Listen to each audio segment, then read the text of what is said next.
Before Matthew Luhn became one of Pixar's original storytellers with credits including Finding Nemo, Up, Monsters, Inc., Toy Story, and many more, he almost lost the opportunity altogether. If you feel called to create, delays are not denials, my friend. Matthew's story is proof that what is for you will not disappear. There were ups and downs in the last 30 years, and there's still ups and downs all the time. And that's something that everyone's going to face. Nothing is just, it works every time. And so I worked on The Simpsons as an animator for a year, 3rd season, best season of The Simpsons. It was awesome. And then for some reason, I got a really compelling pitch to go over to Pixar. 80 people, startup company. They had not made Toy Story. But when I heard the pitch for Toy Story, I was so moved that I did not stay on The Simpsons for the 4th season, and I took this job at Pixar. What moved you? I think a couple of things. As we know, as you have probably talked about, and you read in my book, we make decisions based on emotions, not logic. I was leaving The Simpsons. I had a good paying job. I was 20 years old, #1 show, animated show on TV.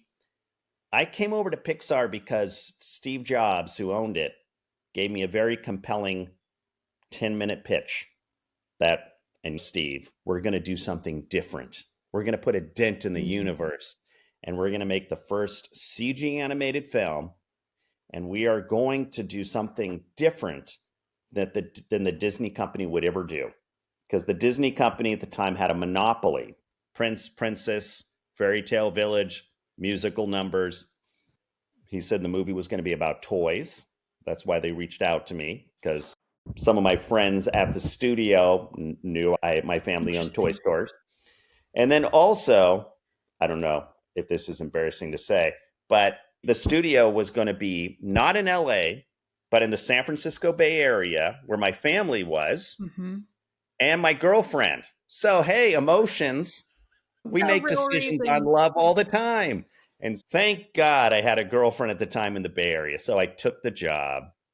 Wow. And leading up to the question you were asking now, what was the question you were asking? Let me ask about that, because you take a risk. And I'm so thank you for highlighting that things are up and down, because it's really easy to look at your life and be like, well, that must be nice. At 19, he got The Simpsons, then he got to do this and that. But you take the risk, you do what the motivational quote says and burn the ships and whatever. Yeah. But then it didn't end up working out. And you found yourself. That's what we were leading to. Yeah. So now I'm animating on Toy Story, animating those little army men, animating Woody, Buzz. It was pretty amazing working at a place that is, I guess, was still under 100 people.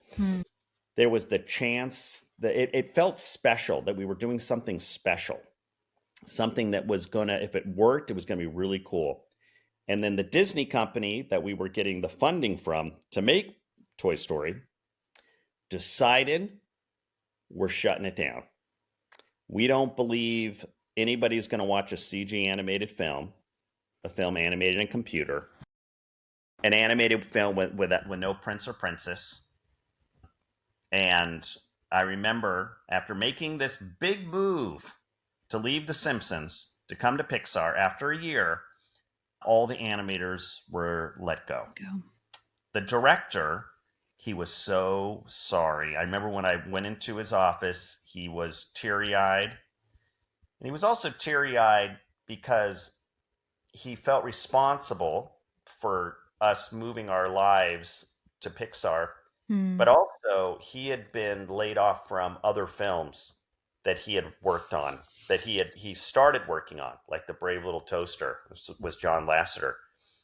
But he said, I promise, if anything changes, I will call you. And then now, here I am on your talk show telling you, now I am without a job. I'm moved back home with my parents, the beginning of the end. And I'm working at a temp agency, which will send me anywhere, to Nordstrom Rack to pick up shoes, to work as the person answering calls at a business. Now, I could have just curled up in a ball and just gave up and said, that was exciting. But I guess I don't have a give or give up personality. And I ended up looking for what other studios there were in San Francisco. Now, in the early 90s, there were not many animation studios, but there was one that did commercials like for McDonald's and Cheerios. And I worked there as an assistant, and I told them I'm a story person because I really wanted to get into the story part of making films. So I was working part-time at this commercial studio, coming up with gags, writing stuff. And now this went on for a year. My girlfriend started helping me pay for my car that was leased. It was a little embarrassing. Then I got a call, and the call was, Matthew, we'd love for you to come back as an animator on Toy Story. We're going to keep going. And I said, I really love you guys. I really want to work with you guys, but I want to get in the story department. Now, when I was at Pixar for a year, I was sneaking into the story department all the time, helping them. So I knew that was the best fit for me. I just always have thought, I've always been more of a story guy. And they said, we don't have anything available right now because we're right in animating the end of the film. But if anything comes up, and that's when I really felt like I blew it. And but thank God, about 6 months later, I got a call. And I kept sending my portfolio to Pixar, showing them my storyboards and writing. And I wrote a little mock children's book. And then they called me up and they said, we're going to make Toy Story 2. And we'd love for you to come in as one of the story people to do storyboards and help write. And it was like the heavens opened, a beam of light shined, and it was like after a year and a half, but that whole waiting time, the whole uncertainty time, and it's so real. Is hard. The all is lost moment in a story. So that's the real stuff, Matthew Luhn. That is the real stuff. Thank you for sharing that. And a year and a half isn't that long, but dude, when you think you gave up your dream or working with the right people, that can freaking drag. Yeah. It was rough. I still remember the lowest moment of that whole year and a half. I got called in at this temp agency to end up taking Halloween bags for kids who were going to go Halloween. They were durable bags that I needed to put in plastic bags and put into a box, hundreds of them. And the characters on the bag were these guys, the aliens on the bags. And I'm thinking, what has happened? I guess at that point, you're like a main character in a film where you could give up and then the movie's over. Nobody wants to watch that. Or you can keep trying. Yeah. And I kept trying by finding whatever work I could to help me get better at my passion. I also went back to college and took more art classes in San Francisco.